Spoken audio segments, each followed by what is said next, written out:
Dynamics 365 for Financials is an application for small and mid-sized businesses that have outgrown their existing accounting software. They really want to look at a comprehensive business management solution that can easily and seamlessly connect people and processes. In this demonstration, we're going to do an overview of getting started. At the end of the demonstration, you will also have additional links to other demos. Let's go ahead and start with a walkthrough on how to set up the preview of Dynamics 365 for Financials. If this is your first time ever getting access to the preview, you'll want to open up a browser. You'll notice that I have Internet Explorer opened up and I put it in a private view. Type in the URL link, which is madeira.microsoft.com, and hit enter, and you'll be taken to the sign-in page. Notice at the bottom left, you have an option to try the preview. Click on that.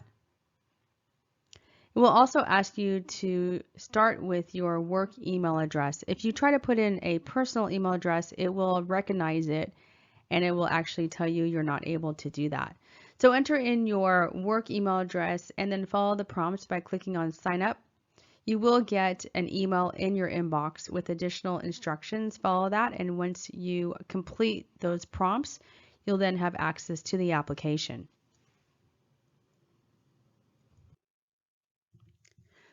Now that you have access to your preview, you're going to want to sign into the application. Just like any web-based application, come to the sign-in page, click on sign in, put in your credentials for signing in. Of course, it's going to ask you for your password. You can keep yourself signed in if you want to check that. You can do that by checking this box. We are now in the app. So when you come in, you're going to get a welcome to Dynamics 365 for Financials. You can look at the welcome tour. If you want to bypass that, you can either say not now or go to next. We do encourage you to walk through this wizard. It will actually do a lot of the setup for you. So hit next. And then notice you have step 2 of 5. It tells you about invoicing. Do you want to show me about a preview of invoicing? If not, hit next. Simplifying your reporting, step number 3. This is where you're going to be interested in this wizard. If you're not quite sure how to integrate with Office 365, it's step number 4 of your getting started walk me through wizard. Set up your Outlook. Put in your email address and your universal password, the password you use to get into your computer.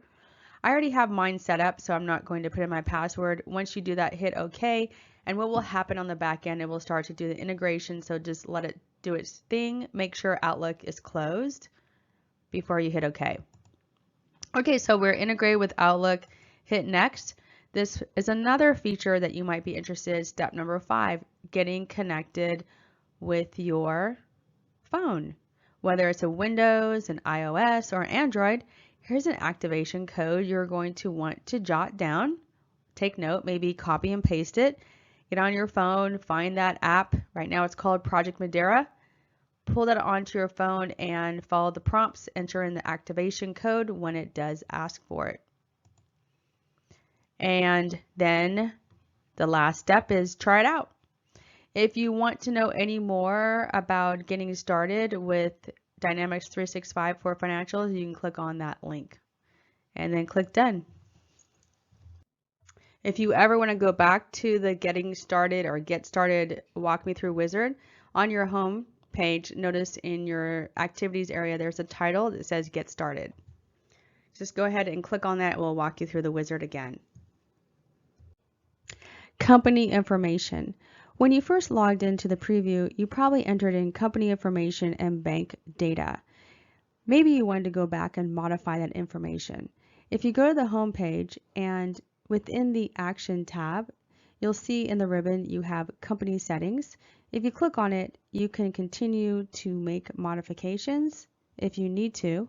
So you have general information, maybe communication, maybe around payments. This is where you have the bank data. This is the main bank. You can come here and make those adjustments. The next focus is assisted setup and tasks. The focus here will be migrating business data. First, we'll do a demonstration of how to import business data from Excel, and then we'll do an overview of QuickBooks. We are now signed back into the application. Let's continue with our next steps. We're going to venture into assisted setup and task, and you'll find that on the home page. If you go to the Action tab, open that up, in the ribbon you see under this section Setup. This is really your core functionality where you're going to set up your sales taxes, you're going to do your migration of your business data, maybe you want to set up documents as emails, an approval workflow. Keep in mind it's a simple approval workflow that you're going to set up. Perhaps you want to also, let's see what we have here. Set up reporting data, set up dynamic CRM connection. This is where you're going to go to do that. Let's start with the migrate business data. Notice it's already completed, but if you want to make modifications, you can do so. Just click on it. Yes, you want to set up again. And it's going to bring this walk me through wizard. It's the data migration. Tells you kind of what you're going to be importing. Data from other financial solutions might be one of your avenues of importing the data, or you might be doing other data sources. So let's go ahead and do the next step, which is next. You can choose your data source, import from Excel, or maybe you want to import from QuickBooks. We'll come back to QuickBooks in a few moments. Let's just talk about Excel for the moment. Click Next, and it tells you uploading your data file. These are the instructions you want to follow. There's two. Download the template first that's provided for you. Fill in that template with your data. And then maybe you might be interested in setting up your settings down below here. Let's first start with the template. It will load one template with 3 files within it. It'll be our customer. Let's move that over. So customer, file, vendor, and items. So you already have a pre-made template to load in through Excel. We're going to go ahead and accelerate this. As you can see, now there's data in the templates. We have customer data, we also have vendor data, and we have data for item. Let's start with customer first. These columns, of course, are fields within the application, so the whole idea for the migration is to map them to those fields. I just want to point out one particular, or actually a few. One is your customer posting group, your payment terms, and your general business posting as well. Let me stretch this out a bit. If you notice, these are put into capital letters, and the reason why, if I go back into the system and I jump to customers, let's just look at an existing customer, drill into Coho Winery. There are already predefined fields populated. So for example, our general business posting group, notice it's all capital. Same with the customer posting group as well. And if I extend my payment fast tab, we also have our payment terms. So what that means is make sure you have the right posting groups in the system first before you import your customers or your vendors, for example. Make sure you also have the right payment terms. When you do receive your preview, or you receive maybe My Company, which is the trial of the application, you will have already predefined values, and you probably want to update them first so it's consistent to what the customer wants or what you want as you're testing the system. We're back at the template or the Excel import, jump to vendors. Notice you also have the same thing. You have vendor posting group, you have payment terms, and you have a general business posting group. Again, make sure those are already in the system before you do the import. Now, when we jump to item, there's similar, but let's actually move over to the right. Notice there's nothing there. We don't have any posting group fields. And the reason why, let me show you. I'm back in the application. Notice I'm at my data migration walk me through wizard, and I'm going to click on settings. This is that step of us setting up what type of data we want to pull in. If I click on settings, there are different templates for migration. So customer, you're going to first define, is it going to be a business-to-business customer? Usually they have terms. Are you importing cash-only customers? There's no terms. Then go back to business. Same thing with vendor as well. And then item. What type of item? Are you doing inventory item import? Are you doing service item import? So what type of items are you pulling through? Now, when it comes to items, when you grab a template, the posting groups are already associated to the template. Let me show you what I mean. So I'm back on my home page. Click on this little icon in the upper right-hand corner. This is a search option. You can search for pages or report. And let's type in template. So you have a slew of templates that pop up. The one we're really interested in is the one to set up our item templates. So let's click on this option. And let's just say we want to import inventory items. We're going to drop down to item. If you click within the code, scroll down a bit, notice that for inventory items, it automatically pulls through the general product posting group and the inventory posting group. So even though it's not on your template that you're going to import your data on, it is going to automatically update because you've set up your settings in the data migration wizard. Now that we've connected the dots, let's do our import. Remember, make sure your settings is set with your templates. I have mine already set. Hit close.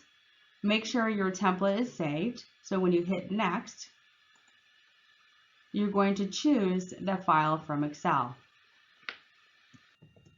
Okay, I pulled my Excel file through, and notice it's going to now import your customer, your vendor, and your items. If you don't want to import some of them, you can always uncheck them. Notice it's one record of each, which is exactly what we had on our Excel file. If you notice down here, we have an advanced option. If you are familiar with Rapid Start services and you want to specify how your data tables are configured, then use this feature. So these are for those who are familiar with Rapid Start services. Just a tidbit there. We're going to go ahead and hit next just to do a simple import. We had 3 tables that are processed. There were no errors. There are 3 inserted, and we can click OK. Nothing was modified because it's all new. We're finished. Voila, let's click finish and close this up and go check it out. So for customers, we loaded in Key West. Notice I actually designated a number on the Excel file of what I want that customer number to be. If you don't add number series, the system will automatically add the next number based on the number series set up on the back end. Same thing with vendors. I did designate a number. Again, if you don't use number series, it will automatically add it. It will also do the same thing for items. You'll notice that my Paris table has been loaded.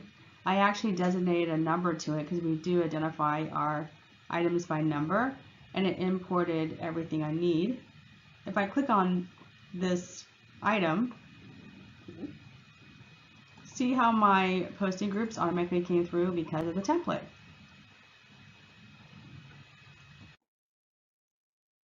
Migrating business data with QuickBooks. What does that look like? This is going to be a high-level overview. We're back on the home page. We're going to go to our Actions tab, click on Assisted Setup and Tasks, go back to our Migrate Business Data. We're going to say yes, we want to set it up again, and we're going to open up our Extension Management. This will take us to the Extension Marketplace. You'll notice that we have a QuickBooks Data Migration extension. If you double click on it, it needs to be installed. As you can see, it's already installed here. So if it's not installed, first do that step. Once it's installed, go ahead and close this out, and let's X ourselves back to where we were just at. So the extension is installed. Also, you want to make sure that you've already pulled the data out of QuickBooks. And that data will be pulled out of QuickBooks in their IIF file, which is their Intuit interchange format file, which is their normal proprietary tax. So have that data already ready. Click Next and change your data source to import from QuickBooks. It even tells you what type of file type. Click Next again, and it gives you this wonderful step through, 4 steps on how to update your data file. Once you finish those 4 steps, remember, update your settings, choose the right templates that you're going to be importing. So you might need to go back in here, update your templates just like you would for Excel import. Click Next, and this is actually where I'm going to stop. I do not have an IIF file, but you get the point. Choose the file from your desktop and follow the prompts. Before importing, do a few steps. First, search for templates and grab the option that's called Setup Vendor Customer Item Templates. Just make sure those templates have the correct posting groups associated to them, because remember, you're going to choose those templates within your import. And then also search for payment terms in your search feature and make sure you have all the payment terms that you want to use as well. We are now going to venture over into Outlook. Remember, on the Get Started Walk Me Through wizard, you already set your Outlook integration up. So now we're going to go check it out and see how you can transact in it. I am now in Outlook, and 2 things happen when you run the integration between Dynamics 365 for Financials with Outlook. It's going to add 2 icons to your ribbon underneath your Home tab. So I'm in the Home tab. I get my Contact Insights. This is going to show me detail of customer or vendor information, and this will allow me to create new transactions. Let's start with the Contact Insights. So I'm going to click on Jim Glenn. These are actually test emails that come through when you do integrate with Outlook, so you can play around. Notice to the right, it gives you instructions and steps on how to process this transaction. But if you're interested and you want to look at the detail of this particular customer, in this case, you can click on Contact Insights, and the system will load and start to pull in data based on the email address of that customer. So it's now connecting or communicating with Dynamics 365 for Financials to pull that data through. So now I can see that Jim belongs to Coho Winery. I have a plus sign here, so if I want to, I can do a new transaction for this one particular customer. Let's see, I can toggle to look at the details. I can open it in a new window. Maybe I want to refresh, and you have this 3 ellipses to show you more options. Maybe you want to look at a report for this particular customer, or you want to navigate to their contact cards. You can do that as well. Your details, your balance that's current, that's open, what's past due. Notice how you roll over it. It might give you definitions. Your life to date. If you're not quite sure what this means, just click on it. It will specify and tell you this is the total life to date sales for the customer. this is the year to date. So you can click on to get definitions, which is really nice. You get an aged accounts receivable. What if you want to see it by day, month, quarter, year? So you can change that right in Outlook. You can roll over these bars and you can get detail on the amounts. And then what if you want to look at their customer sales history? So now when you're comfortable to go ahead and proceed, you can begin to work with this particular customer's request. They basically said, if I go down here, they're looking to purchase some London swivel chairs. They want 7. And also they want to look at getting a conference table. They want 2 of them. So if you're not quite sure how to process that, they're looking for a quote first. There are step-throughs to give you those directions on how to process that quote.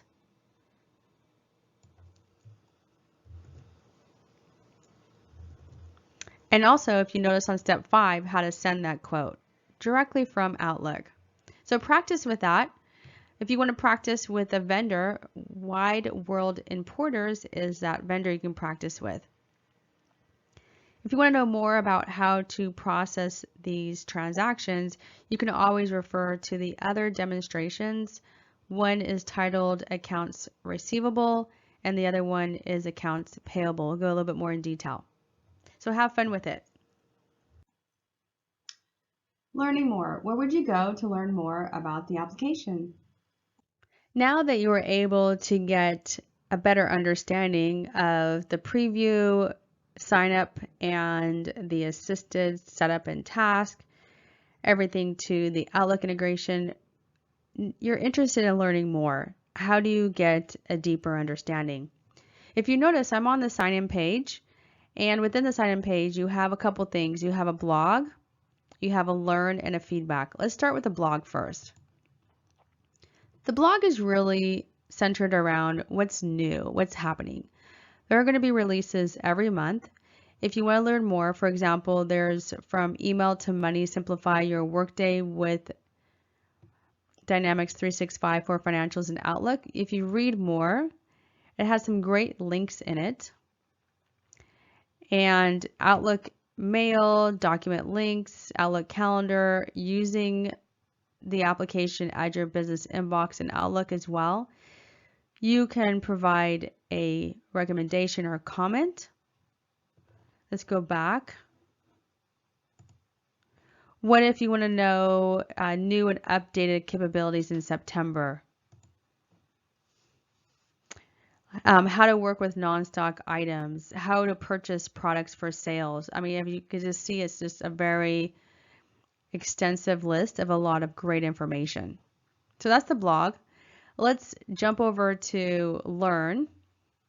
You're interested in learning more about the system. Well, under the Get Started, you have what's new, system requirements. What if you don't want to use Outlook with the product? What if you're interested in importing your business data? Perhaps you want to, actually, let's do this one, set up business areas. You want to do some setup in the system, everything from general setup to purchasing. And then also, what about across business areas? You're interested in creating number series. Number series automatically come with your preview and with your trial because there is a configuration package file that gets uploaded. You might want to update those. Perhaps you're interested in using approval workflows. Check those out. You'll get more information on those areas. And then last, we have feedback. We definitely want to hear from you.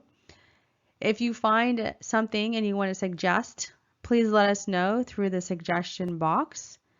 Once you start to type in your detail, it will open up a more extensive box where you can put in more of your idea. Also note, people have entered in ideas already and people are already voting for these. So go ahead and maybe you want to look for a particular area and you want to see what's already been posted, and the more people voting for it, the more likely it is going to be part of upcoming releases. So check those out.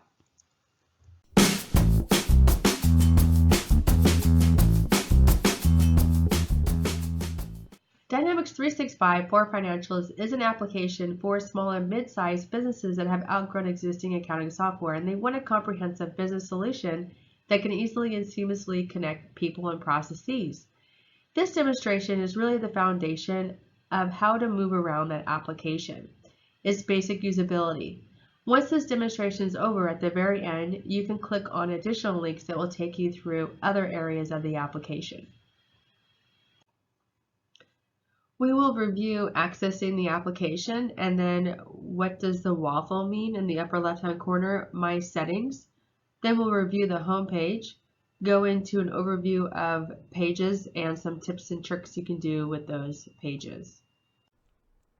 To access Dynamics 365 for Financials, there are a couple ways you can do that. One is download the phone app for your iOS or Android phone, or in this case, we're going to demonstrate it through a browser. So open up a browser, type in madeira.microsoft.com, hit enter. You'll be taken to the sign in page, and you'll be able to click sign in. Keep in mind that sign in works when you have already downloaded a preview, or sign in works when you already have a live tenant.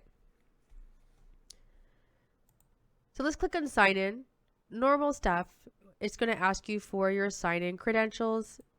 Go into the account you want to sign into, type in your password.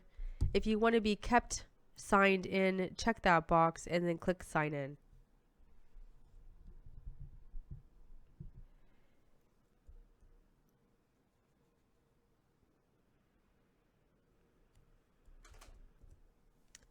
You are now logged in at your home page. If you log in through the phone or through your phone app, you'll also be taken to the home page as well. Let's start from the top and work our way down. On the left-hand side, you have a waffle, and this waffle allows you to navigate through the One Microsoft. You can go to your mail, you can go to your calendar. What if you're interested in looking at your analytics? So if you have Power BI, there are two versions. One is basic and the other one is more advanced. Whichever one you have, you can quickly go into Power BI from here. And what it does is that once you've signed up and you've pulled in your data for Dynamics 365 for Financials, you'll be able to get data set up as you see here. So first you have to sign up in order for you to see this, but this just gives you an idea of what it looks like after you're already signed up into the application.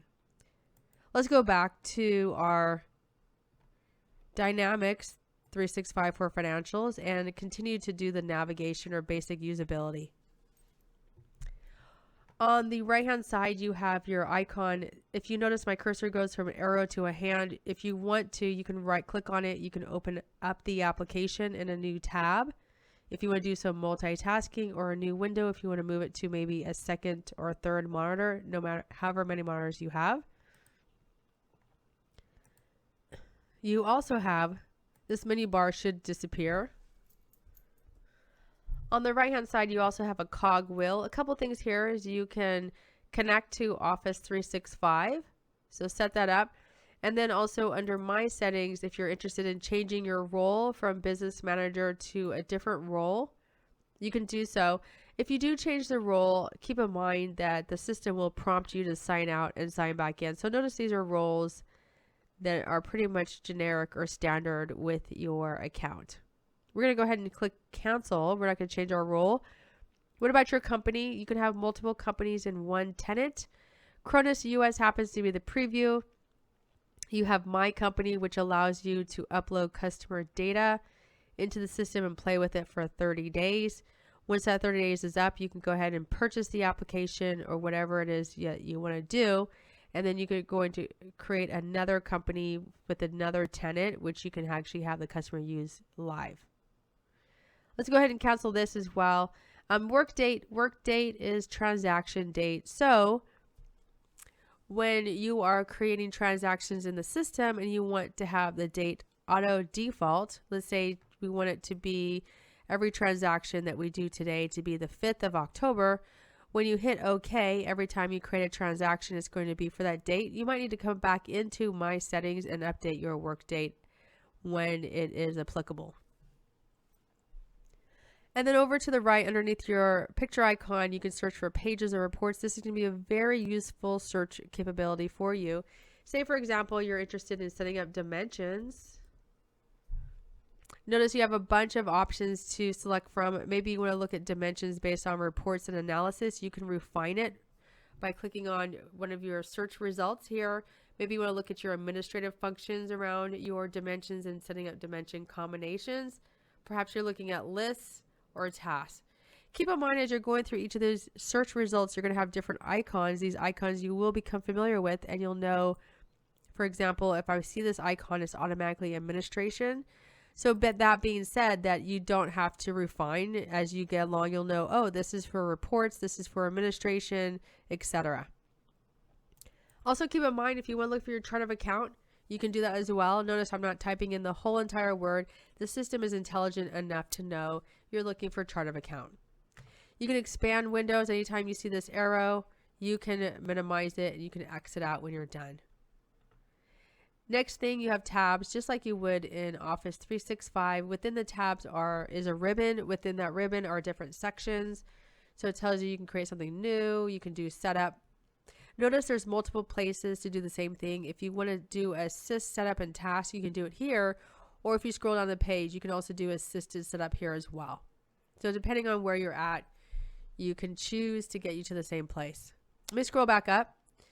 Anytime you see a drop down arrow, it tells you to drop down and open up more options. So here you can manage your finances, your sales, your purchasing, your approvals made by other users. Maybe you want to do some more advanced finances around reporting, maybe around your fixed assets or taxes. Notice I also have drop down menus within my home page. So you can set up queues, you can change your color coding. So when you get flagged on a certain threshold, you have a certain color. You can show sales. So now we have ongoing sales, or you can go back and click on it and you can hide it. Notice you have drop down arrows for key performance indicator. You can only have one at a time, so you can select your chart. This also does show up on your phone app. It will show you this one KPI. So choose the one that you think is going to, that you want to see on a regular basis whenever you're logged in the system, whether it be from the browser or the phone app. Your favorite accounts, you'll see that as well, whether it's through a web browser or your phone, as well as your trial balance. Show me previous balance or current. Click on the drop-down menus, get familiar with those, see what you can change. Your report income, or a report inbox would be a better word. This shows you all your reports that you scheduled and you want to see them on a certain date and you want them to be in a certain format. Scroll back up. Let's go back to click on home, take us to our master records. So on home, you have your customer, your vendor, your items. If you click on customers, notice you can create a new customer. You can look at your customer in a list view or a tile view. You can search for customers. You can look at whatever customer is highlighted. In this case, it has to be Coho Winery. We can tell because it's highlighted in blue. We can see on the right-hand side the sales history for that particular customer. You have hyperlinks. If you drill down into values in this particular case, it was showing us a balance, and this is what's making up that balance based on all these transactions. You can click on the columns. Columns allow you to do ascending, descending of the data within that column. You can filter for a particular customer number. If that is what you're looking for, you can clear your filter. You can hide columns. You can choose columns. If you choose columns, you can open up your columns within this particular page and you see more information. It looks like every single column is selected. You can always remove them if you don't want to see certain columns. And click OK. To get back to where you were once at, just click on the X and it'll take you right back, and there we are on the customer list. Another thing you can do is, what if you want to change multiple records? Let's say, for example, you want to add dimensions. You have your dimensions set up and you want to associate it to customers. If you go to, it could be any of these rows, but if you click on this ellipsis, you can select more. So you're just saying we want to select a bunch of pages, and then you can go up to, in this case, it would be navigate. This is for your account that's set up as a suite account. It allows you to add dimensions, whether it's In this case, notice how this is a grayed out icon. You can do multiple because you select multiple fields. So this is a good example of updating multiple pages at once without having to go into them each individually to add them dimensions. And dimensions is something you would do to slice and dice your data in your reporting. This is a quick overview of how to basically use and move around in the system. Now, where would you go to learn more about the application? You'll want to open up a browser. In that browser, you're going to want to type in madeira.microsoft.com, hit enter, and you will be taken to the sign-in page. Over on the right-hand side, you have three options. One is blog, learn is the next one, and then feedback. Click on blog. Blog is going to tell you what's new and what's updated within the application Dynamics 365 for financials.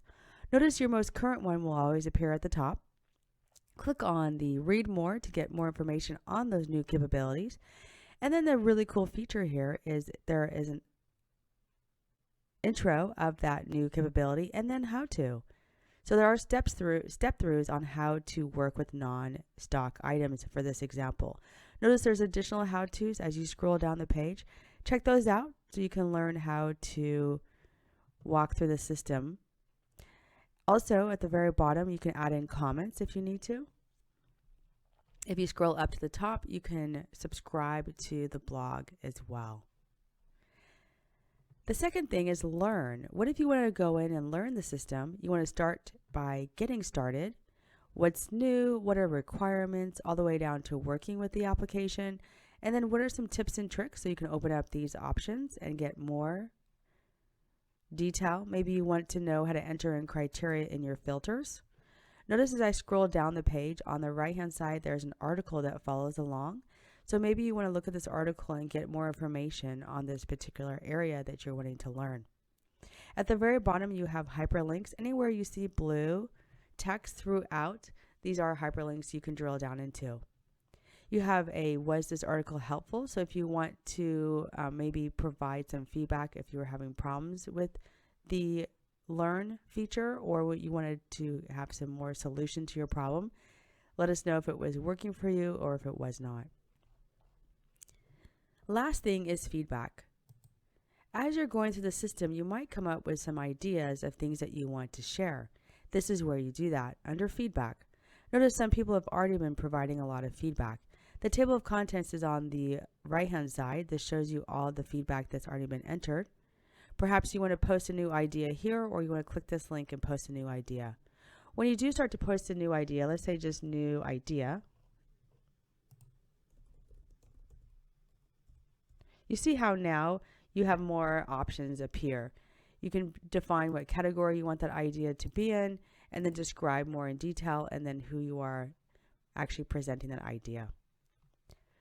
These are additional things of how you can learn more about the system. I'm just going to backspace for a bit just to recap. Remember, when you go to madeira.microsoft.com, you have a blog for new and updated capabilities. You can learn, and these also have how-tos as well, and then you can provide feedback. Quick recap. First started with accessing the application. There's multiple ways to do so. One is through the phone app. The other one is through the browser, which is what we demonstrated. Then the waffle you'll see at the upper left-hand corner. You can move around your One Microsoft. One thing we did show was Power BI. You can pull your data from Dynamics 365 for financials into Power BI after you have gained access to it. You can either get a basic overview of Power BI, or you can get another type of more advanced overview or access to Power BI. My settings was next. How do you change your role? How do you also update or change your company? And then what about your work date for all transactions you'll be posting for that particular time period? Homepage. We did an overview of homepage, how you can quickly see what you need, whether it be a KPI or maybe you need to do something like maybe something around your sales or purchasing. Perhaps you want to look at your trial balance or look at reports that you have in your inbox to run at a particular time, or you have them scheduled for a particular time. And then we ended it with the page overview.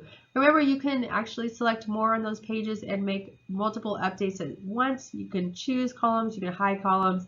You can search for data. You can even create data as well. If you want to know how to create your master records, you'll want to go to the next training, which is accounts receivable or accounts payable.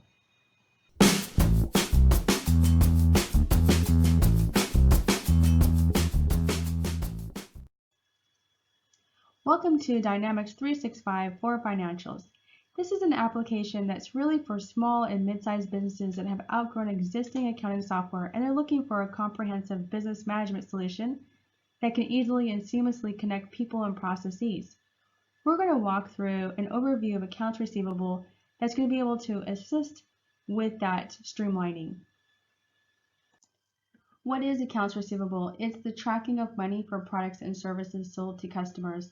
It's the lifeblood of any business's cash flow. Accounts receivable, once it's tracked, it becomes a part of calculating your company's profitability. We have two financial statements that are up. One is balance sheet on your left and income statement on your right. So when you're looking at these reports, which are already available in the application, accounts receivable shows up as an asset on the balance sheet. And then it also shows up as different streams of income on your income statement. So on your income statement, for example, it becomes it's part of how the net income is calculated.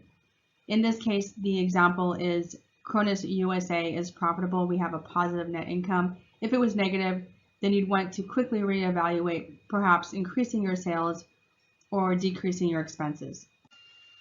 Now that we understand where accounts receivable shows up on our financial statements, what's the basic workflow?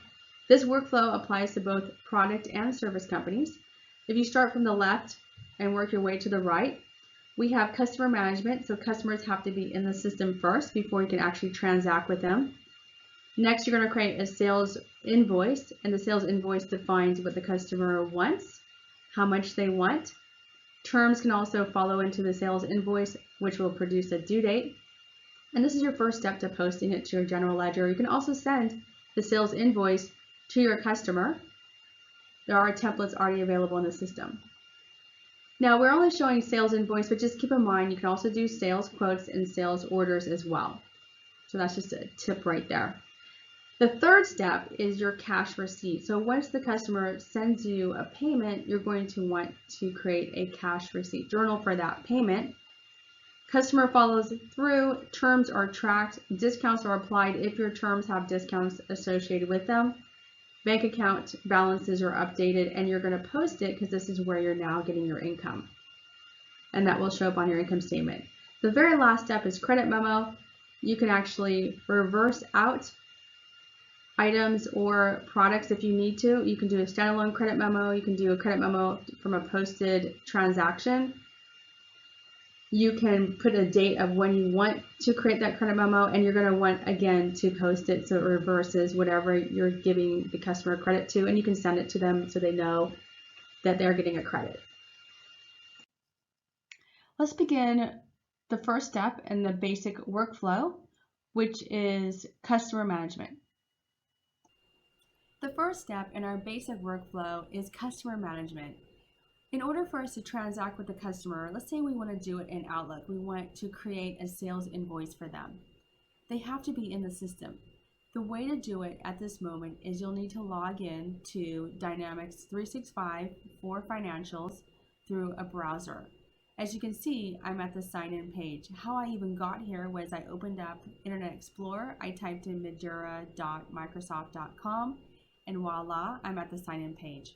So once you appear here, go ahead and click on Sign In the upper right-hand corner. Enter in your sign-in credentials, and once you're in, it's going to look like this. So we're on our home page. Just a note, we're in the business manager role, and we're in the company Cronus USA. You can definitely change roles. Roles have permissions associated to them, which allows them to do certain things and allows them not to do certain things. If you want to know how to change roles, please refer to the basic usability recording. So let's continue with customer management. In order to manage your customers, on the left-hand side, there's a navigation pane showing all of your master records. If we click on customers, let's get a lay of the land before we continue with creating one. We'll start from the right to the left. You can search for customers. Let's say we're searching for a customer called Sterling. The system intelligently knows if they exist or not, so they're not, so that's our green light to go ahead and add them. And then also to the left of our search option, we have tiles. So if you want to look at your customers with tiles, you can do that as well, or lists. So these are just different views. We have different columns for our customers. Right now, these are columns that are selected. If you want to choose columns, you can, or up here, you can hide columns.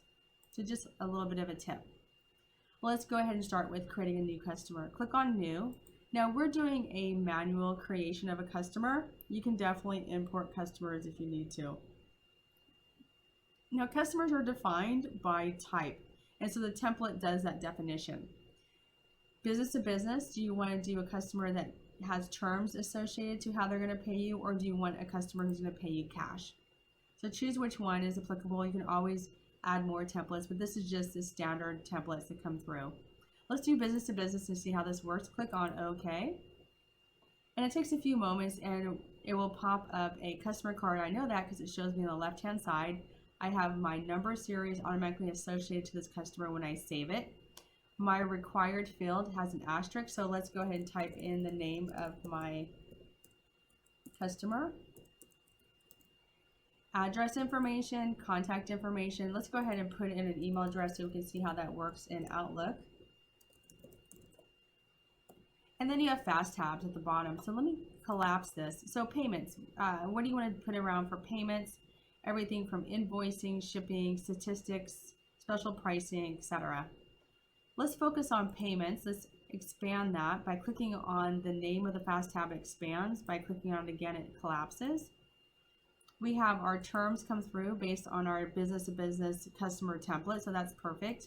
We are giving this customer 1 month to pay with a discount of 2% if they pay early. Now there might be some terms that do not apply to the way the business is being run. You can always create new terms here. You can always just decide not to use certain terms. So you can basically modify this list if you need to. Show more. This is a nice little feature. You can open up more fields under the payment fast tab, or you can show less. So that's really the basics of getting a customer created so we can then transact with them in Outlook. To save this customer, click the X, and there you go. The customer is created, and now you're ready to go ahead and transact with them. To recap, we just created a customer. They were a business-to-business customer that came with terms. The next step is sales invoicing. There are a couple places you can process your sales invoice. One would be directly within the browser, or if you're in Outlook and your customer is already registered in your application, you can process it directly from Outlook. Notice I have an email from my customer asking me to send them a sales invoice for our services. They went 10 hours of consulting services. We can go directly up to our ribbon here in the Home tab and click on New. You can process a sales quote if you want to quote them first. Perhaps you just want to invoice them for the service, or maybe you want to track your inventory and you can do a sales order. You can also do a sales credit memo for your customer. Let's do a sales invoice, and it pops up a window on the right hand side. It's processing right now. What it's doing is looking for the email address within the system and is going to match it to its customer card. It's going to come up with an invoice number already designated to the sales invoice. I'm going to pop this out so I can get a bigger view of the sales invoice, and I can begin to process it directly out of Outlook. My customer rolls in, the primary contact rolls in. Of course, you can change the contact if you need to. You can look up a new value. Your posting date is the day you're creating your sales invoice. Today is the 20th. The due date updates based on our terms. So we said give them a month to pay. So their due date is the 20th of October. And then in the line areas, the item that they want to purchase from you. Click on the ellipsis. It shows your services and your products. Choose your service. Of course, you can add your product in here as well if you don't want to track it, but we're going to do service as our example. 10 hours is what they wanted. We charge them $50 per hour. We do charge a tax, so choose the right tax group. Labor. And then you can do a discount at the line level. If you have multiple lines, you can do a line level discount, or maybe you just want to do a discount at the invoice level. So if I just type in, let's say we're giving them a 12% discount, When I click off of it, the system does all of the calculation. It breaks down the invoice, the total, the discount, the subtotal, taxes, the grand total. So they owe us $453.20. And right from where you're at, you're done. You can go ahead and shoot that off to the customer. Click on the ellipsis in the upper right-hand corner. Notice you have options for posting. You can just post it to your general ledger, or with one click, you can post and send it to your customers. Let's do the post and send. An email pops up asking us who do we want to send it to. It auto-populates the main email address. You can carbon copy people. You can blind copy people. This is your subject for your invoice. This is your attachment just to verify it's going to come through. You can embed your invoice in your message, or maybe for customers you want to do a custom message and say, thank you for your business. And then click OK. And two things happen. One is it posts to your general ledger, and the next thing is a customer gets a copy of that invoice. So let's go ahead and close this window. And here's the invoice. So let's pretend we're the customer and we receive the invoice. If you click on the drop-down menu, this is our PDF, and open it up, these are templates already available in the system for you to use to send to your customers to go ahead and let them know, hey, we have an amount due, and you have this due date, and if you pay early, you get a discount. This is your total. There is an extension. If you want to add a PayPal option, you can do that as well. You just have to turn on that extension. So there you go. Customer has the invoice and it gets posted to your general ledger. Let's see how that works. Let's go back into the browser. So we're back in the browser of the application. We have Coho Winery highlighted. This is their balance. Their balance is probably going to be a little bit higher. We just need to refresh the system to see that increase, but let's click on it anyway. And notice how your transaction shows at the very top. So whatever you last did will be at the very top of your general entries or your ledger entries. And if we want to see how this is posted, go to your home tab, click on navigate, and voila, there you go. You have your related entries. You can see your posted sales invoice. You can see your GL entries all the way down to value entries. We're going to just focus on GL. Click on number 5 and you'll see your credit and your debits. So here is our debit to our sales discounts. Our credits went to our income, so it updated our financial statement. We also had some sales tax payables as well. And then we had our debit on our accounts receivable. So there you go. That's creating a sales invoice directly from Outlook. So far in our basic workflow for accounts receivable, we've created our customer and we also completed our sales invoice and sent it to the customer, as well as it posted automatically to our general ledger. The third step in the basic workflow is cash receipt. This is where we're going to post our customer payment for that sales invoice. To post a customer payment, you want to go back into the application through the browser. This is where you can actually create your journal entries. We're going to actually move to another area. Just imagine we're a bookkeeper and we want to post this payment. If you click on the home drop-down menu, you'll notice you have a finance option. Click on that. This is where you can collect and make payments.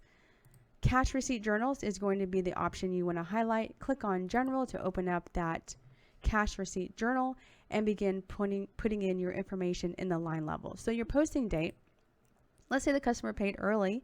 They paid on the 23rd, and document type is going to be they're making a payment, and the system automatically comes up with a number for that payment. And their GL account, we're actually going to do a customer. So we actually want to pull in a customer. So choose type for your account is customer, and then account number is going to be the customer you want. So 10,000 is our customer. And then if we scroll over to the right, we can see we have a balancing account. This is our actual checking account, which we're going to deposit the money in. And then where do you want to apply the payment to? So applies to document type is going to be, we want to apply it to a sales invoice. So we'll choose invoice. And then what invoice do we want to select? So if you click on the ellipsis and look up your different invoices, you'll have all the invoices that are available for this customer. Notice there's invoices in red. That means they're overdue, so they're past their due date. In this case, we just want to look at one. So we're going to do a little thing. We're going to actually click on the drop-down menu in your posting date column, and let's say descending so we can get our most current date, and this is the one we are working on. So we're going to go ahead and notice they're paying early. The system automatically knows that based on your terms. So they're going to actually pay less than what we originally. So instead of $453 and some odd cents or some even cents, they're going to pay $444.14. So if you click OK, it's now in your cash receipt line level. So the next thing you can do is you can go ahead and post this. So if you click post, it's going to ask you, do you want to post it? You say yes. It's going to tell you it was successfully posted. Now, how did it post? To find that out, go to this global search in the upper right hand corner. This is where you can search for pages or reports. And a little trick here, just type in the word register. There will be several that will pop up, but we want to look at the history of our general ledger. So click on GL registers, the second option. Remember the little tip that your most current posting is at the top. So this is the one we just did. And then under the home tab, you want to click on general ledger to see how it was posted. So there we go. We have a debit for our sales discounts. We have a credit for our accounts receivable. And then it also did a debit in our checking account.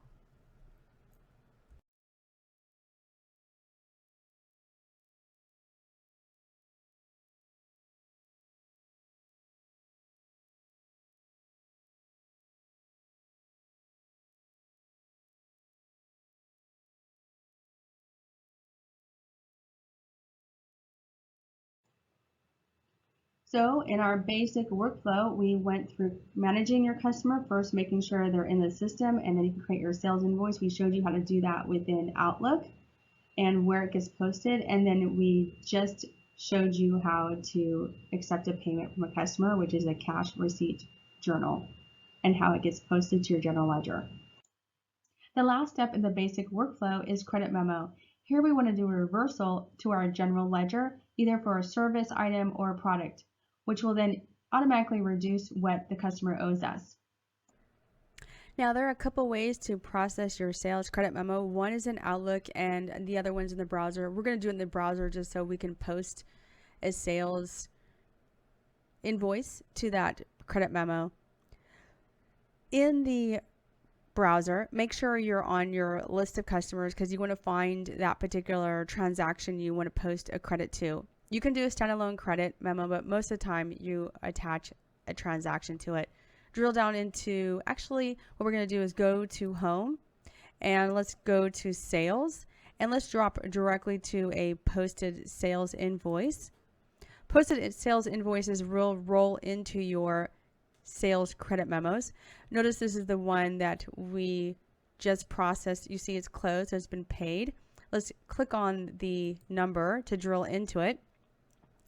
And then within your home tab, you have a ribbon, and that ribbon shows you can do some corrections. So one is create corrective credit memo. Notice if you roll over, it gives you a definition of what that does. Click on it, and it will actually bring that invoice into your sales credit memo. Your customer comes in, your contact, of course, you can change it by clicking on the ellipsis. The posting date, there probably won't be a due date. This will actually automatically reduce, the credit automatically reduces the balance of your customer. Notice what's important here, the invoice comes through your consulting. Let's say we want to give them, you can even add in decimals. We want to give them credit for an hour and a half, and you can say a note here, a credit for unused hours. Now, taxes came through automatically because we copied that sales invoice. So go in there, and we're not going to give them back taxes. We're going to do it non-taxable. So it should be $75 credit. Notice as I'm clicking, little boxes are popping up. These are just really definitions of these fields. So you can click away and they'll disappear. So if you ever want to know a definition, just click on the field and you'll get that. So that's just a little side tip.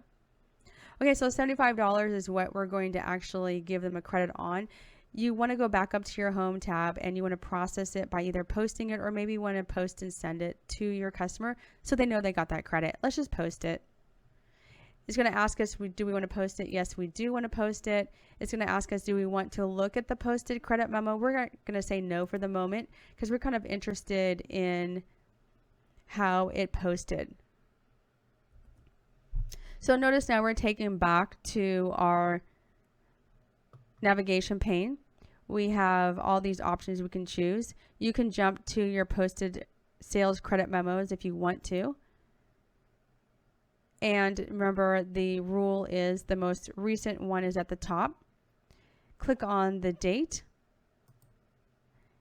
And you can see under the Home tab in the Navigate, you can look and see how it was posted. Now, GL entry, if you jump down to that, it gives you 2 lines.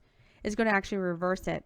So it's going to debit your income services, and it's going to credit your accounts for receivable. So if I was to X out and go back to my list of customers, click on customers and look at Coho, once I refresh this balance automatically gets reduced by $75.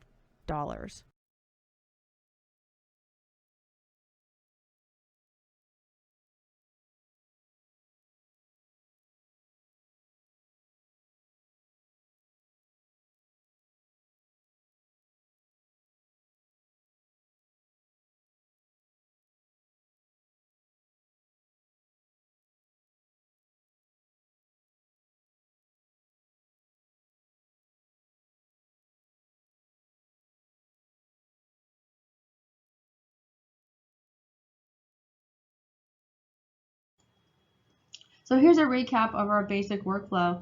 Customer was first registered and created in the system.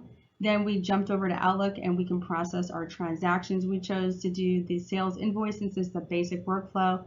And then to accept payments, you have to go back into the system through the browser and do it as a cash receipt, journal entry, and then you have the option to do credit memos.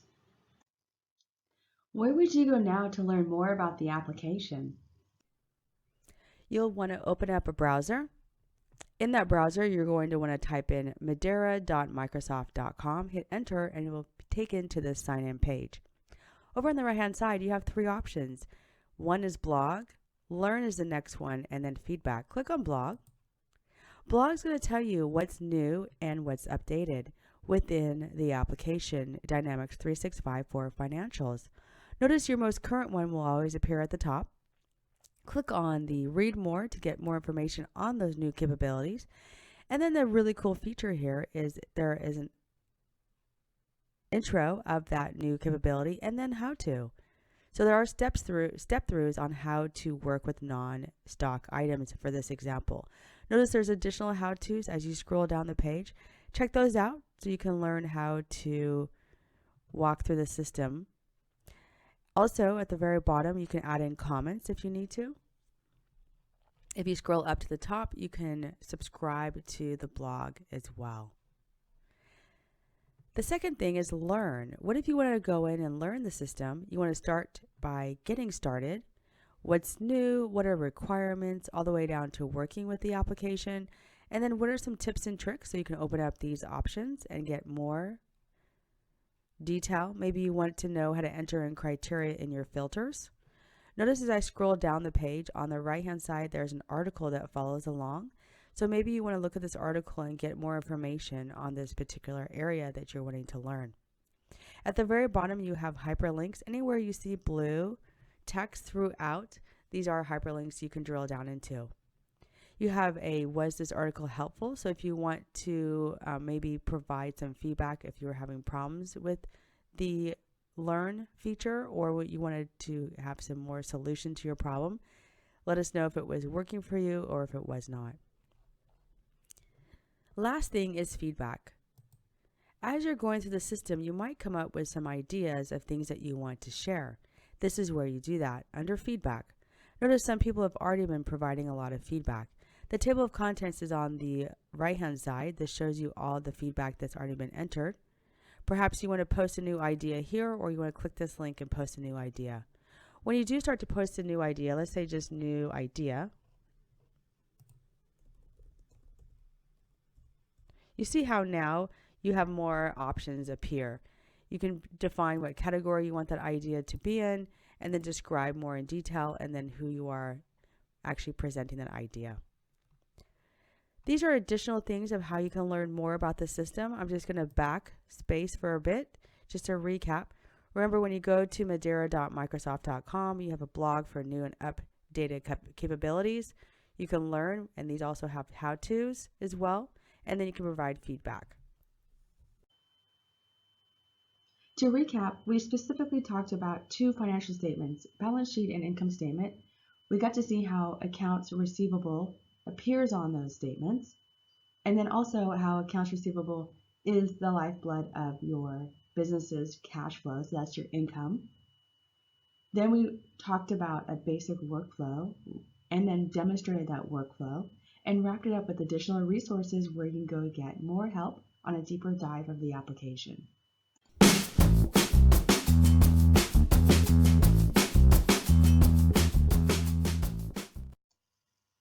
Dynamics 365 for Financials is an application for small and mid-sized businesses that have outgrown existing accounting software and they really want a comprehensive business management solution that can easily and seamlessly connect people and processes. Well, this demonstration is going to provide an overview of accounts payable to assist with that streamlining. What is accounts payable? It's the tracking of money owed by your business to its creditors, such as example vendors. It supports the business's cash flow. Since your accounts payable supports your business cash flow, let's take a look at it on two different financial statements. Of course, there are other financial statements. We're just focusing on these two. On the left-hand side, you'll see a balance sheet, and accounts payable appears as a liability. If you were to look on the right-hand side, your income statement, it comes through as an expense. So it really gives you that indication of what is the health of your business, because after you've paid your bills to your vendors, you want to see what you have left. And on your income statement, your net income is going to be your remainder, or better known as your profit. So if it's positive like it is right here, then Kronos USA, which is the company, is making money. If net income is negative, then that means that they're losing money. So this will give you the indication to quickly make decisions on perhaps increasing your sales or decreasing your expenses. Now that we got a quick view of how accounts payable appears on our financial statements to a particular balance sheet and income, what's the basic workflow? So if we start from the left and move our way to the right, we can see the first step is the vendor has to be registered or created in your account. You can associate terms with them, so that's the timing of when you're going to pay them.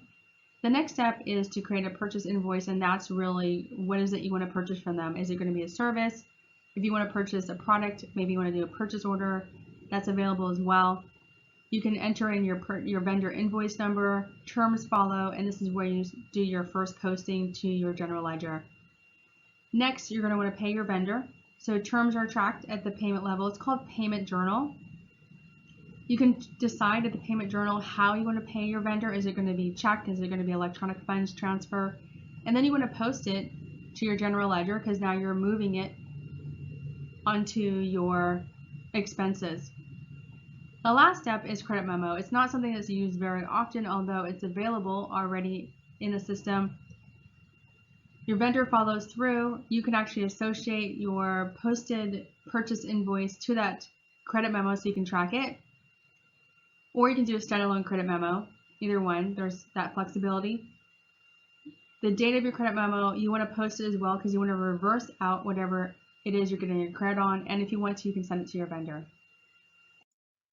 Let's begin our first step in the basic workflow, which is vendor management.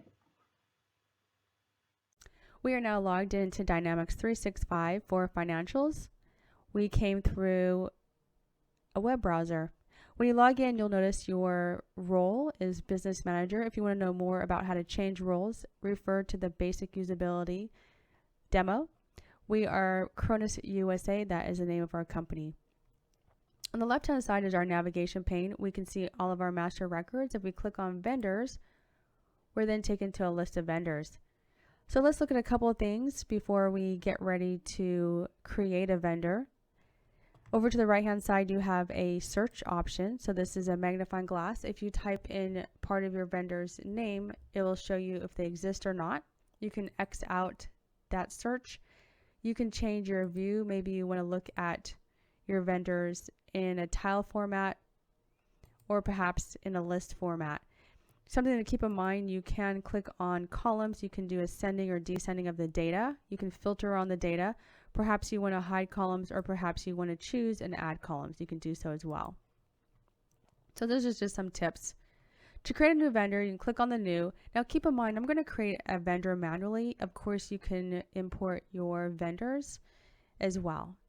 When you click on new, a box pops up. These are templates asking you to define the type of vendor you're creating, because then it will actually determine how you're going to pay them. So business to business has terms.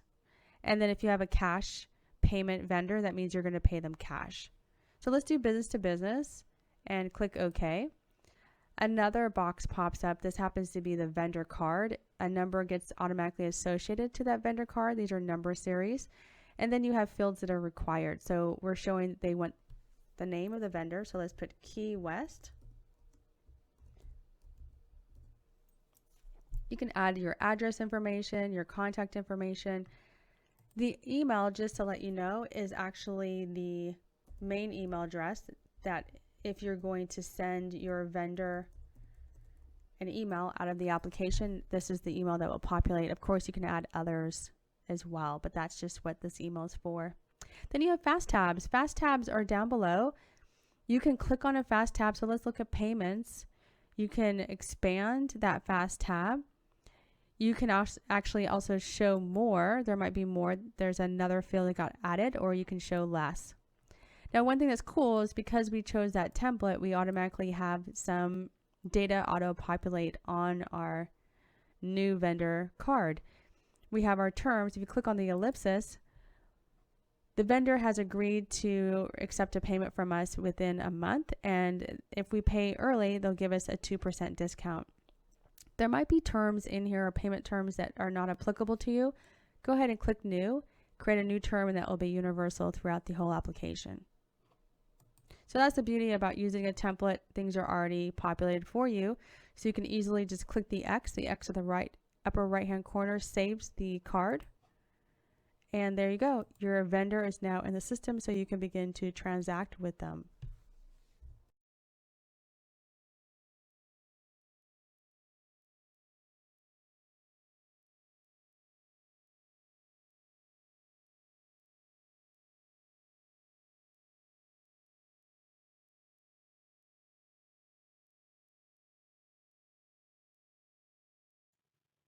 What we just did was create the vendor, so we can now transact with them. The next step is creating a purchase invoice. We're going to do that in Outlook.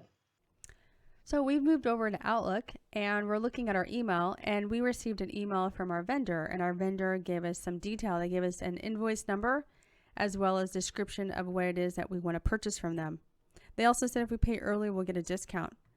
In order to create your purchase invoice, highlight the email that you want to create that invoice for. Go up to your Home tab. Within the ribbon, you have a Project Madeira section. Click on the drop-down arrow, and notice you can do a purchase invoice. Notice how there's a description of what that is, or you can also do a purchase credit memo. We're going to focus on purchase invoice, and it will start to look for the email address in your application. This is a demo account, so we came up with multiple vendors. You can double click on the vendor that you want, which will then open up a purchase invoice. So it first went to the vendor card, and then it jumped to the purchase invoice. It designated a number for it. You can open this up in a larger window so you can complete it. You can even expand it more and start to fill in this purchase invoice. So it brings in the vendor name, their contact. You can change that by clicking on the ellipsis. Your posting date is actually today's the 22nd. The posting date, just to let you know, is coming from the work date. If you want to know more about what that means, just go to the basic usability recording and it will talk about that. Notice when I click on the due date, it automatically updates. So this is based on the terms we have associated to this vendor. And then we can put in our vendor number. What is it that we want from them? It's going to show service items and product items. We're going to choose service, and you can do, we said 10 hours. They're charging us $50 an hour. They didn't charge us any tax, so we're going to change it to non-taxable. So this should be very consistent to what the vendor invoice looks like to what they sent you. If you wanted to, you could even type in service for product training. Okay, so sometimes when you click here on the left-hand side, their definition will pop up. If you want to remove it, just click again in a free space and it will remove. But if you're interested, go ahead and click on them to get more detail. So that's just a side note. Coming back to how the invoice is set up, you can do line level discounts if you want to by percent, or you can do an entire percent discount or a percent for the entire purchase invoice. So it looks like we're done. This is consistent to what they sent us. Let's go back up to the ellipsis and let's post it. So it's going to ask us, are you sure you want to post it? And we're going to say yes. And there we have the posted purchase invoice. We know that because it says in the upper left-hand corner it's posted. Let's go ahead and minimize this. I just want to show you one other option. If you notice, I'm actually in Outlook. The only difference is I'm in the online version of Outlook. So if you're using an online version of Outlook, the web version, you'll see your email address or emails from your vendors. If you want to process your invoice, this is just a tip. Go to that invoice and within the email, so let's go to the wide world importers. You see Project Madeira. It's actually not in the ribbon, it's actually in the email. So if you want to process your invoice here, click on Project Madeira within your web version of your Outlook, and then you can do a new transaction here. So that's just a quick little tip. So now that we can do it in multiple places, whether it's on premise or on the web, let's move over to Project Madeira. And just out of curiosity, you want to see how this purchase invoice was posted. So we're going to look for the vendor. So drop down to vendors from your home page. And remember, it was Smart Hat Corporation. Click on the balance. And it will take you, actually it's the second invoice. And to see that how it was posted within the home tab, the navigate, you can process this. And you can drop down to GL entry. Notice you have two postings. You have a credit for accounts payable and a debit for your services.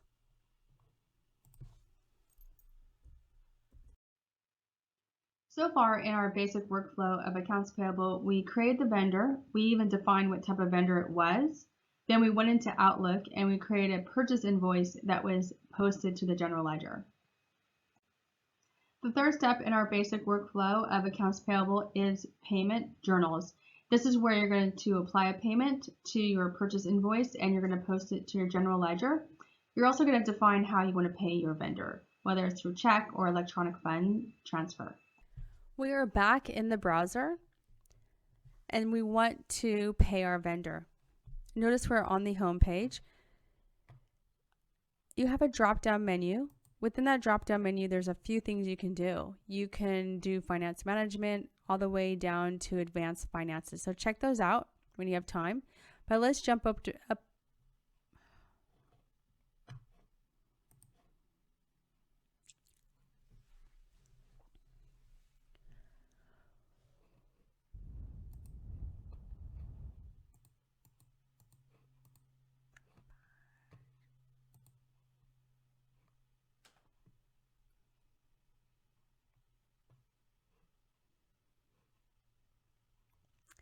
So we're back in the application through the browser. This is how you can take payments for the moment.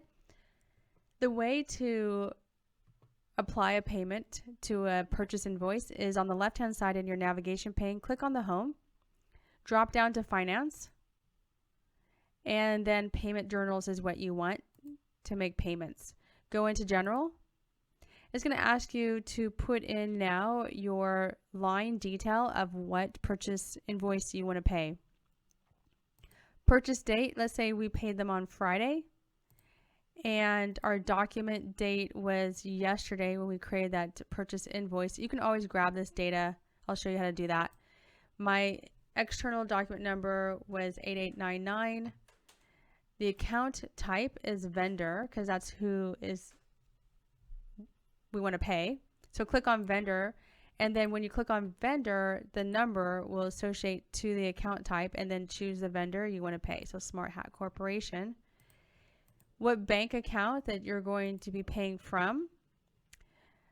The payment method came from the vendor card, and then if we scroll to the right, here's our balancing account. It's going to pull money out of our checking account. So whatever your default account is, and then applies to what type of document. So we're going to apply the payment to an invoice, and then we're going to choose the invoice we want. So look up the values, and you'll see a bunch of invoices pop up. You can see right here, it tells you your external document number. It also tells you the date of your transaction. So these are things you can fill in at the line level if you didn't know them off the bat. Also keep in mind, because our terms had a discount, the system automatically takes that discount, and instead of owing $500, we owe $490. So that's already taken into account based on terms. Click OK. And then the next thing is, how do you want to pay them? By check or electronic payment, you're going to choose which one works or which one is applicable. When you're done, go ahead and post it so it updates your general ledger. You can post and print it as well, but we're just going to choose post. It's going to say, do you want to post it? Yes. It's going to then say it was successfully posted. And then out of curiosity, you can go up to your search icon up here and type in register. There's multiple registers, but the one we're interested in is to see the history of our general ledger. Click on GL register, and our payment should be at the top. Within our home tab, we have a general ledger icon. Click on that, and you'll see that we had a credit to our purchase discounts and a debit to our accounts payable and a credit to our checking account. So it's doing all of that posting on the back end. Let's review our steps so far. We've created the vendor, made sure that we put terms towards them. So we just defined what type of vendor it was. Then we created a purchase invoice. We did that in Outlook. Keep in mind, you can also create purchase orders. This is where you want to do your posting to your general ledger. This is the first step to tracking your funds or your money on your accounts payable.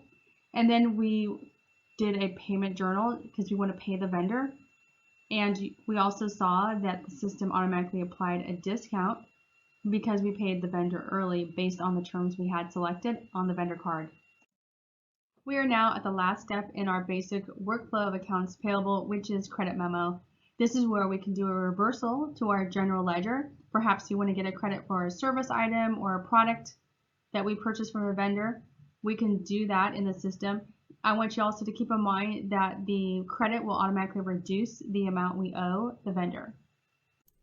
We are back in the application through the web browser. Now, there's two ways to do credit memos. One is the standalone. That means there's no transaction associated to it. What if you want to connect a transaction to it? What you would do is you go to vendors on the left-hand side, and let's say we drop down to Smart Hat Corporation. Click on the balance and find the purchase invoice that you want to apply a credit to. Let's say this is the $500 one here. You can click on the date. Takes you right into that transaction. Now, one thing that's important, you can do a credit on posted purchase invoice. Why is that important? Because when you actually click the option to do a credit memo, and that's actually, if you look at the home tab, it's called Create Corrective Credit Memo. When you click this option from a posted transaction, it's going to bring that transaction into your credit memo. So you see how it connects the two? Now you can adjust your quantity. You can say, you know, actually we want to get a credit for an hour and a half, and then you maybe want to say unused service for product training. Notice there's a credit memo number up at the top here. It is required. You could add in, this is for invoice number 8899. whatever your naming convention is. Notice when we do, it was $500 because we brought in that balance from that purchase invoice, but when you adjust the quantity now, we're only going to get a $75, or we're going to have a $75 credit. Taxes, non-taxable, perfect, so 75 is perfect. Now we want to go back up to the home tab and we want to post it. Keep in mind you can post and print it. We'll just post. And it's going to ask, do you want to post it? Yes, we do. It's going to ask, do you want to go look at the posted credit memo? Let's go ahead and say yes, because then we can see how it got posted. And there's multiple ways to get to the postings or how it was posted to your general ledger. We'll just do it here from the posted credit memo for the purchase invoice. Under the home tab, you have the navigate option. So click on navigate, which will then take you to all of your posting entries. Drop down to GL entry. Over to the right hand side, you have 2 entries. It's going to do that reversal. So it's going to do a credit to your accounts payable and a debit to your services account. Now, if I go back to, let me just click the X's to take me back to my list of vendors. And let's refresh this. So the balance was $8,300. Now it's down by $75. So the system automatically pulls that credit in. Let's go ahead and review everything we've done so far. We started off with making sure our vendor was created. Terms were associated at the vendor level because we chose a business-to-business type of vendor. Then we were able to create a purchase invoice in Outlook. We were able to associate the vendor invoice number to that purchase invoice. Terms automatically came through, which came up with a due date that when we owe the vendor, and then we post it to our general ledger. And then to pay, we do a payment journal. Terms are tracked at the payment journal level. The system also took into account discounts because our term had discounts associated to it, so it's going to automatically reduce it if we're early with our payment. And this is also where you define how you want to pay the vendor. Is it going to be check or electronic funds transfer? And you also want to do a posting here as well. And then we finished it off with credit memos. You can definitely get credits from your vendor. You can do a standalone credit memo. We actually showed how to associate a posted purchase invoice to that credit memo. So real important, it's got to be posted transactions. And then if you want to, you can print it out or you can send it. Where would you go now to learn more about the application? You'll want to open up a browser. In that browser, you're going to want to type in madeira.microsoft.com, hit enter, and you will be taken to the sign-in page. Over on the right-hand side, you have 3 options. One is blog, learn is the next one, and then feedback. Click on blog. Blog is going to tell you what's new and what's updated within the application Dynamics 365 for financials. Notice your most current one will always appear at the top.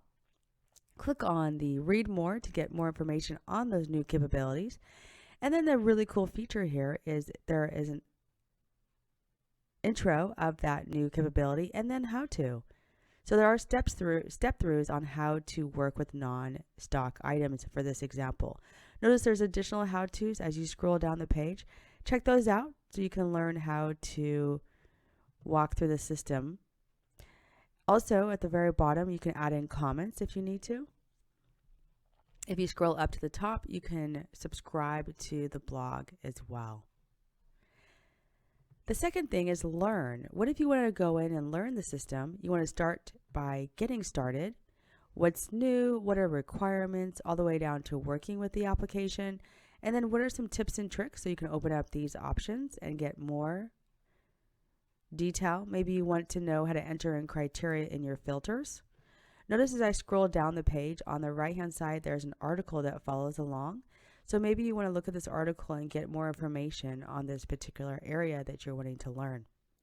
At the very bottom you have hyperlinks. Anywhere you see blue text throughout, these are hyperlinks you can drill down into.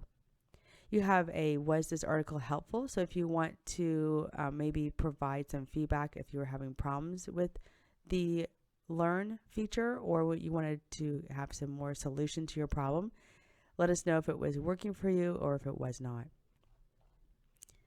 Last thing is feedback. As you're going through the system, you might come up with some ideas of things that you want to share. This is where you do that under feedback. Notice some people have already been providing a lot of feedback. The table of contents is on the right-hand side. This shows you all the feedback that's already been entered. Perhaps you want to post a new idea here, or you want to click this link and post a new idea. When you do start to post a new idea, let's say just new idea, you see how now you have more options appear. You can define what category you want that idea to be in, and then describe more in detail, and then who you are actually presenting that idea. These are additional things of how you can learn more about the system. I'm just going to backspace for a bit just to recap. Remember, when you go to madeira.microsoft.com, you have a blog for new and updated capabilities. You can learn, and these also have how-tos as well, and then you can provide feedback. To recap everything that we did, first we started off with financial statements. So you got to see a balance sheet and income statement and where accounts payable shows up on both of those reports and how it's a part of calculating your profitability or the company's profitability. Then we showed a basic workflow of accounts payable, then jumped into the system and demonstrated that workflow, and wrapped it up with additional resources on where you can go to get additional insight or deeper dive on the application.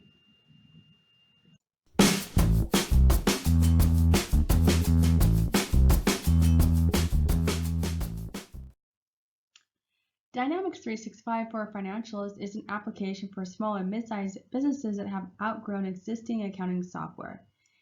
These companies want a comprehensive business management solution that can easily and seamlessly connect people and processes.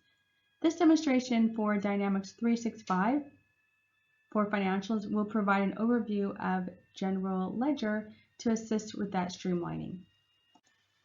The General Ledger is an integral piece of the accounting system and serves as the core source of information regarding the financial health of your business. The General Ledger contains budget and actual data and is a repository of transactional information from all integrated accounting modules, such as purchase order, accounts payable, accounts receivable, and it could be also payroll as well. Small businesses can now easily access the General Ledger accounting within Dynamics 365 for Financials. A typical General Ledger solution will include the ability to create and manage accounts through your chart of account, general journals, or you can refer to them as journal entry. There's a feature for that. You can create regular general journals or recurring. What about comprehensive reporting? Financial reporting already in the system. We'll look and see that we have income statements, balance sheets, cash flow, or just some examples. And then once you get that basis or that understanding of General Ledger, how do you now get more help? Where do you go to add more layers to what you've already learned as the basic? Let's start with chart of accounts. We are now in Dynamics 365 for Financials. How we got in was through a web browser. If you want to know how to log in, just refer to the basic usability recording. So we want to talk about chart of accounts. The way to find it is pretty simple. If you go up to the search and report icon, there's a tip here. If you notice, I'm just typing in the first letters of each word, and you get a bunch of options of what you can choose. Of course, you can refine your search by clicking on these different search results. Reports and analysis, maybe administration. We're going to go with lists. We want to look at the financial management general ledger. And when you first get an account or a tenant of Dynamics 365 for Financials, you already have a chart of account available to you. It looks a lot like this. You can see that you have different columns. You have the number of the account, the name of the account. Does it show up on your income sheet or your income statement or balance sheet? The account type, the totaling. We'll talk about that in a few moments, and then the balance that makes up for that account. Now let's focus on account type. Account type pretty much defines how you want it to appear on your reporting. So these are all balance sheets. We have a heading. Think of a heading like a placeholder, and then another type of placeholder would be a beginning balance. So I want my assets to be the start of everything I want posted underneath it. And then you have an ending, which is going to show you your total assets. This is actually going to be a calculated field. You can see the system is pulling in a range of your accounts. So from 10,001 to 10,999, it's pulling in all of these accounts to make up the end total. So that's kind of how you bring in the range. A little tip right here to do calculations between accounts, just use the 2 dots in between and it will automatically know to calculate those all and add them up. You also have your balance. So if you want to drill it down into the balance, you'll see all the transactions that make up that balance. You can X this out and go back. You can modify this chart of account, even though you have a chart of account that you get when you open up your new tenant or you get a new tenant, or maybe you're using the demo account. You might want to play around with adding accounts. Very simple. You can click on new. Perhaps you want to put in a number series. And let's say our number series is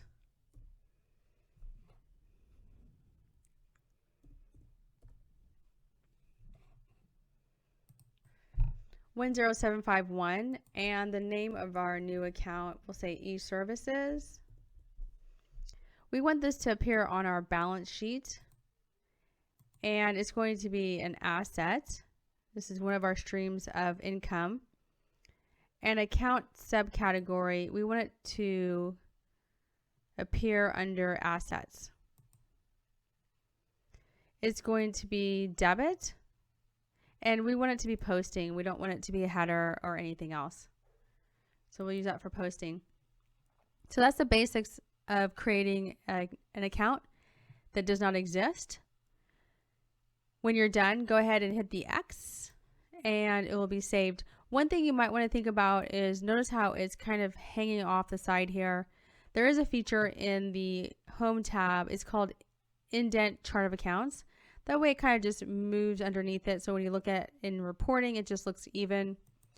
Click on that. There's a notification that says it's going to move it between the beginning balance and the end total. Do you want that to happen? Yes, we do. And there you go. It's that easy to create a new account. If you need to modify an account, very simple. Just click on the number and make that modification.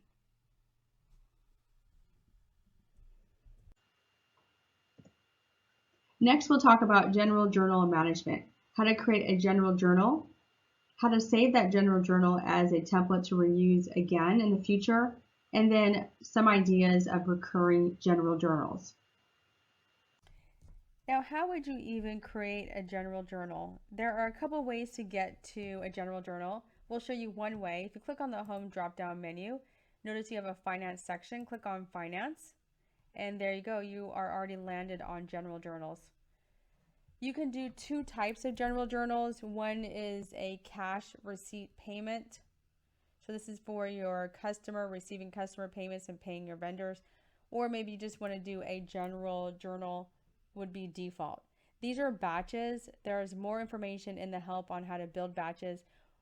I'll give you one reason why you want to build a batch. Maybe you want a batch for yourself so you know you're the one who's posting those transactions. Or perhaps you want a second, I'll just give you a second one as well. You want to create a batch for users that are be posting. In this case, we're not going to create batches. We're just going to use the default. So let's just say everyone's using the default batch. Click on default.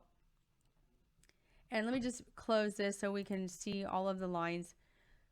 Really what we want to do is we're creating a general journal, and the scenario is we have prepaid insurance.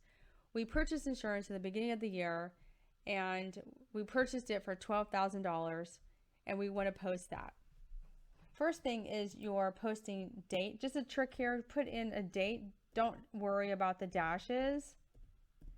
And then tab off of it, and the system automatically formats it for you. Document type, if you were going to do a journal based on a payment, an invoice, etc., you could do that. But since this is a general journal, such as like a journal entry, just leave it blank. The system should automatically generate a number for you. So this should be auto-populated, but just for the moment, we'll just add in a number. Let me just get rid of 10. So this is auto-populated. There's no need for you to put a document number. That will come through. Your account type. Okay, so what general account do you want to do your posting for your prepaid insurance? It's not a customer, it's not a vendor, it's actually an account. But notice how you have other options within this general journal to change your account type. Account number.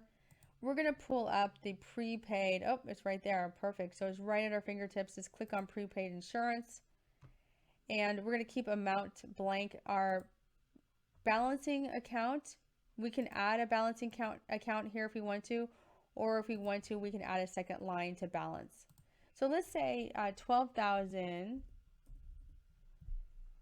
is for our prepaid insurance, and let's just do the normal type of postings. We do a second line, which brings in our posting date. It associates it with the same document number. We actually want to post it to, let's say, our checking, right? So you can type in your checking name or number, so you can easily find it, and we actually want this to be a credit, right? So that's the normal type of general journal or journal entry that we do, because we do a double entry. What about we don't want to do it on 2 lines and we want to save, let's say we want to do it on 1 line. So go ahead and click the delete here. This is one way to delete that line. And then you can just go up to the first line and just type in your checking. The system will automatically know to make it a credit if the first amount is debit. Perfect. So now we have our batch, or not our batch, but probably a better word would be we have our posting for our prepaid insurance. So if we want to use this posting again, we can just create a template. What if you want to save as a standard template? Now this is an example. I know we probably won't come back here for another year, but maybe you want to just do this in general for your other postings. Click on save as standard template. And what it does, it just allows you to reuse it over and over again. Of course, you can change the amounts. It's just easy way to manage your financials. The code we want to choose is insurance. So you can create a code if you want to. You can use existing codes. And our description is just like prepaid insurance for 2016. Let's do that. We'll keep the amount blank. We don't want to save it so we can add it. It might increase by tomorrow. Not tomorrow, it might increase by a year from now. So just leave it blank and then hit OK. So now we have a standard template that exists. We can override it. Let's go ahead and override it. And yes, it's successful. So next time when we come in the screen, instead of entering in the lines, just click on Get Standard Template and just grab the template you want, and it will auto-populate those lines for you easily. So that's just a little bit of a tip that we don't have to keep adding it over and over again. Let's go ahead and post this. So we're ready to go ahead and post it. Yes, we want to post it. And thank you, it's successful. Perfect. So we click OK. How did it actually post? What accounts did it post to? We kind of already know because it was a general ledger. But if you really are curious about what it looks like, go to the global search in the upper right hand corner. Type in register and click on GL registers. It's going to be the very first transaction you just posted. Click on general ledger and there you go. It did exactly what we needed it to do. It actually did a debit on prepaid insurance and it did a credit on the checking account, because we can tell up here, if we look at our little title, it will tell us what accounts it's posting to. Perfect. So that is doing a general journal. Let's go back to that real quick. Let's now talk about recurring journals. And before we go into the definitions, I just want to show you how you can find a recurring journal. This global search, let's just say it's your best friend. So if you click on it, you can search for pages, you can search for reports. Let's type in recurring journal. And there you go. You have recurring journals that you can create. Let's see, here's this one. This one looks like this is around general ledger, so we can click on recurring journal. And the only difference is it now has another column for recurring method. So you have different types of methods of how you can actually create a recurring journal. Let's take a look at those different definitions for those recurring methods.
What are those different types of recurring journals that we can create? If you look on the left-hand side, we show the type. On the right is the definition.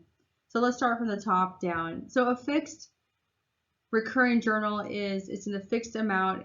It remains the same. Every time you come back to that particular recurring journal, the amount will stay.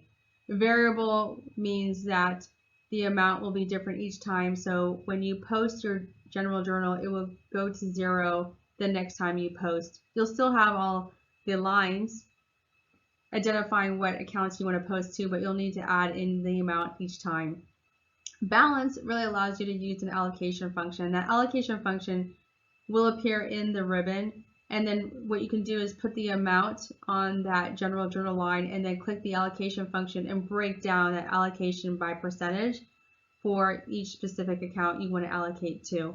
And then notice reversing fixed and reversing variable and reversing balance. It's the same thing as the others. The only difference is it just does a reversing and posts it on the next day.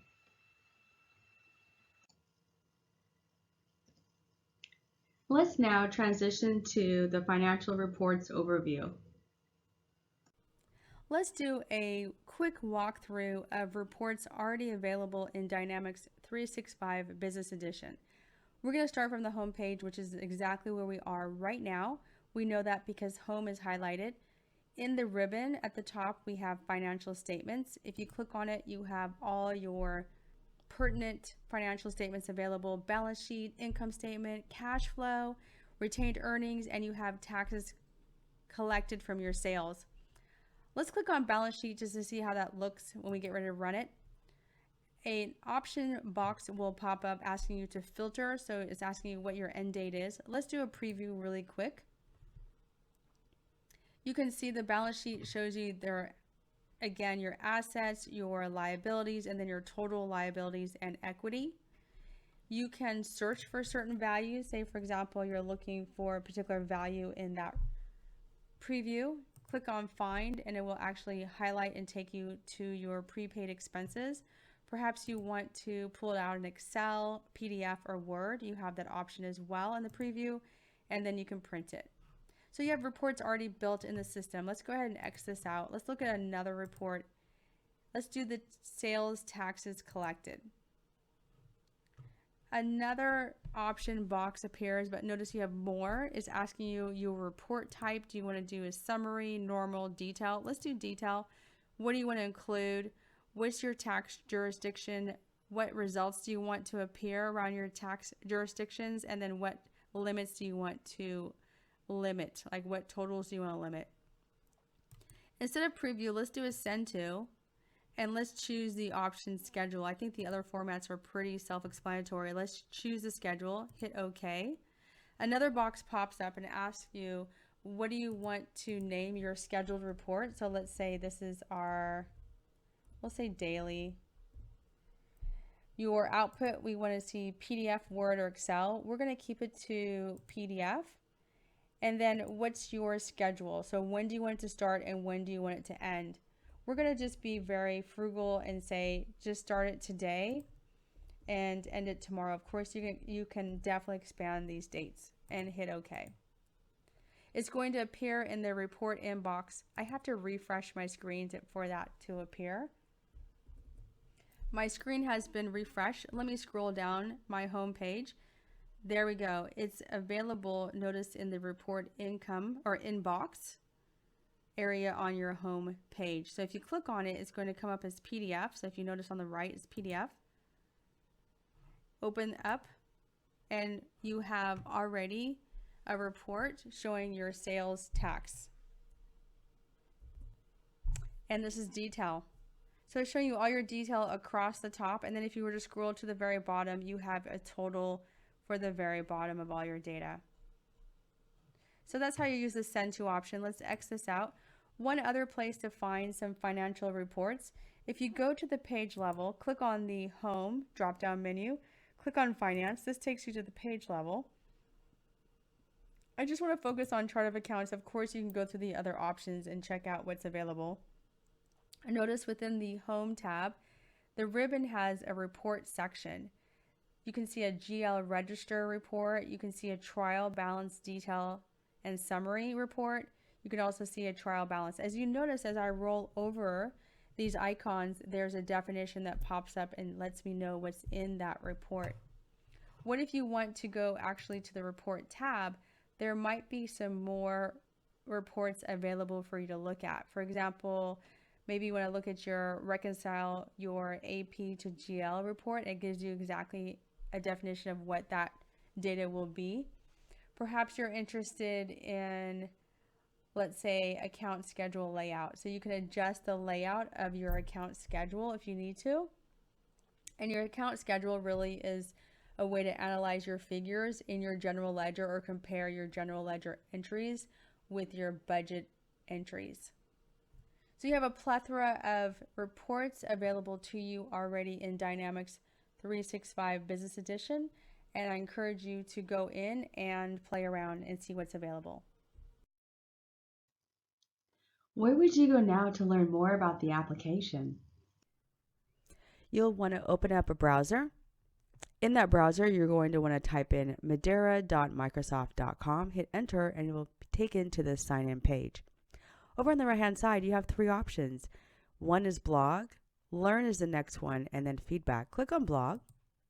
Blog is going to tell you what's new and what's updated within the application Dynamics 365 for financials. Notice your most current one will always appear at the top. Click on the read more to get more information on those new capabilities. And then the really cool feature here is there is an intro of that new capability and then how to. So there are step throughs on how to work with non-stock items for this example. Notice there's additional how-tos as you scroll down the page. Check those out so you can learn how to walk through the system. Also, at the very bottom, you can add in comments if you need to. If you scroll up to the top, you can subscribe to the blog as well. The second thing is learn. What if you want to go in and learn the system? You want to start by getting started. What's new? What are requirements? All the way down to working with the application. And then what are some tips and tricks so you can open up these options and get more detail. Maybe you want to know how to enter in criteria in your filters. Notice as I scroll down the page, on the right hand side there's an article that follows along. So maybe you want to look at this article and get more information on this particular area that you're wanting to learn. At the very bottom you have hyperlinks. Anywhere you see blue text throughout, these are hyperlinks you can drill down into. You have a was this article helpful? So if you want to maybe provide some feedback if you were having problems with the learn feature or you wanted to have some more solution to your problem, let us know if it was working for you or if it was not. Last thing is feedback. As you're going through the system, you might come up with some ideas of things that you want to share. This is where you do that, under feedback. Notice some people have already been providing a lot of feedback. The table of contents is on the right hand side. This shows you all the feedback that's already been entered. Perhaps you want to post a new idea here, or you want to click this link and post a new idea. When you do start to post a new idea, let's say just new idea, you see how now you have more options appear. You can define what category you want that idea to be in, and then describe more in detail, and then who you are actually presenting that idea. These are additional things of how you can learn more about the system. I'm just going to backspace for a bit just to recap. Remember, when you go to madeira.microsoft.com, you have a blog for new and updated capabilities. You can learn, and these also have how-tos as well, and then you can provide feedback. To recap, we talked about how you already get a chart of accounts in the system when you start using the application, whether it's a demo account or a new company that you create. You can modify that chart of account. Then we transitioned into managing your general journals. You can create them, you can post them, you can even do recurring journals. You can even create templates, whether they're a general journal or a recurring journal. Financial statements, we talked about what financial statements are available already at your fingertips. Income statement, balance sheet, cash flow. You can look at your financial statements from the home level or the page level. And then we wrapped it up with how to get additional resources, which is going through the Learn to get a basic overview and the Help to get a more detailed how-to.